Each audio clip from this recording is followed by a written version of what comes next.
नमस्कार दोस्तों, हमारे YouTube चैनल पर आपका स्वागत है। दोस्तों, भारत को मंदिरों की भूमि के रूप में जाना जाता है। कहीं बड़ी बड़ी इमारतों के रूप में तो कहीं साधारण से छोटे मंदिरों के रूप में। ये आस्था के प्रतीक पूरे देश के हर कोने में पाए जाते हैं। कई मंदिर तो ऐसे हैं जो अपने आप में किसी रहस्य से कम नहीं हैं। दोस्तों, क्या आप शिव जी के एक ऐसे मंदिर के बारे में जानते हैं जिसका पुनर्निर्माण नहीं किया जा सकता? क्या आपको पता है कि शिव जी का एक ऐसा मंदिर है जहां शिव जी को केवल लाल फूल चढ़ाया जाता है? क्या आप बता सकते हैं कि इस प्रथा के पीछे का कारण क्या है और यह मंदिर किस जगह पर स्थित है? दोस्तों, क्या आपको पता है कि भारतवर्ष में एक ऐसा मंदिर है जहां माता सती के हृदय में भगवान शिव का शिवलिंग विराजमान है? क्या आप एक ऐसे मंदिर के बारे में जानना चाहेंगे जहां भगवान शिव की अर्चना करने से संतान की प्राप्ति होती है? तो दोस्तों, आज की इस वीडियो में मैं आपको इन सभी रहस्यमयी प्रश्नों के उत्तर दूंगी। और वीडियो में आगे बढ़ने से पहले मेरा आपसे एक छोटा सा निवेदन है कि इस चैनल को सब्सक्राइब करें।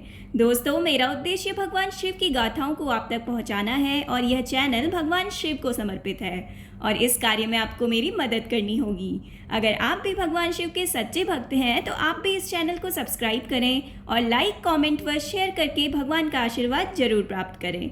भगवान शिव आपकी सभी मनोकामनाएं पूर्ण करेंगे। तो दोस्तों, इस कहानी की शुरुआत होती है राक्षसों के राजा रावण से। एक बार रावण कैलाश पर्वत पर भगवान शिव की भक्ति भाव से आराधना कर रहा था। बहुत दिनों तक आराधना करने पर जब भगवान शिव प्रसन्न नहीं हुए तो रावण अपना एक एक सिर काटकर शिव की पूजा करने लगा। इसी प्रकार उसने 9 मस्तक काट डाले और जब वह अंतिम मस्तक काटने ही वाला था तभी भगवान शिव उस पर प्रसन्न होकर प्रकट हुए और प्रकट होते ही रावण के सारे मस्तक पुरानी तरह जोड़ दिए। तभी रावण ने विनम्र भाव से शिव जी से निवेदन किया कि वे उन्हें लंका ले जाना चाहता है।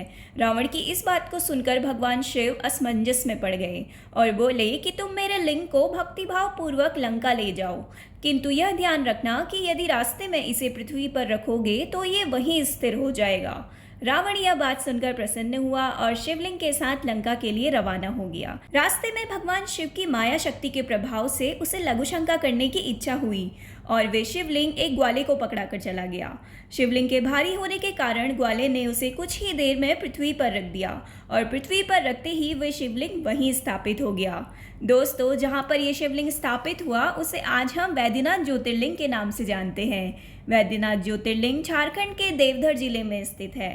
दोस्तों, यह शिव जी के 12 ज्योतिर्लिंगों में से 9वें स्थान पर आता है। दोस्तों, हर वर्ष सावन के महीने में लाखों श्रद्धालु भोले बाबा के दर्शन करने आते हैं। दोस्तों, मान्यता के अनुसार यहाँ भोले बाबा के शिवलिंग को स्पर्श करके मनोकामना मांगने की प्रथा है, इसलिए इसे मनोकामना लिंग भी कहा जाता है। लेकिन पूजा अर्चना के दौरान जिनका मन एकाग्र नहीं होता है वह गर्भगृह में जाकर अपनी मनोकामना भूल जाते हैं। है ना एक रहस्यमयी बात?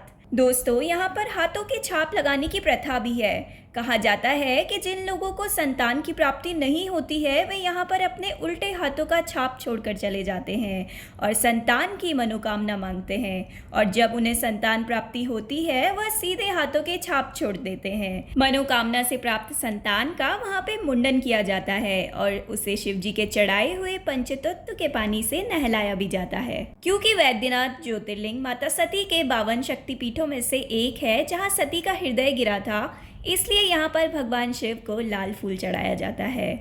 दोस्तों, इस प्रसिद्ध धाम के सभी मंदिरों के शिखरों पर त्रिशूल की जगह पंचशूल लगा हुआ है, जिसे एक अजय शक्ति माना जाता है। इन पंचशूलों को शिवरात्रि के 2 दिन पहले उतारकर इनकी विशेष पूजा की जाती है। आशा करती हूँ कि आपको ये जानकारी पसंद आई होगी।